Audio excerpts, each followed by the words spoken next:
बहुत समय पहले की बात है। द्वारका के राजा भगवान श्री कृष्ण और एक साधारण ब्राह्मण सुदामा की मित्रता पूरे संसार में प्रसिद्ध थी।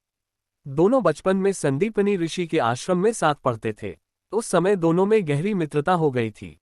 श्री कृष्ण ने महलों में जीवन बिताया और सुदामा ने गरीबी में। सुदामा की स्थिति। सुदामा बहुत ही निर्धन थे। उनकी पत्नी और बच्चे भूख से तड़पते रहते। एक दिन उनकी पत्नी ने कहा, आप श्री कृष्ण से मिलिए, वे आपके पुराने मित्र हैं, शायद आपकी मदद करें। पहले तो सुदामा हिचकिचाए, लेकिन फिर पत्नी के कहने पर वे श्री कृष्ण से मिलने के लिए चल पड़े। रास्ते में उन्होंने कृष्ण के लिए चावल के पोहे की एक छोटी सी पोटली ली, वही जो उन्हें बहुत प्रिय थे। जैसे ही सुदामा द्वारका पहुंचे और महल के द्वार पर पहुंचे, उन्होंने खुद को एक साधारण ब्राह्मण बताया। जैसे ही श्री कृष्ण को ये ज्ञात हुआ कि उनके बचपन के मित्र सुदामा आए हैं, वे नंगे पांव दौड़कर उन्हें लेने गए।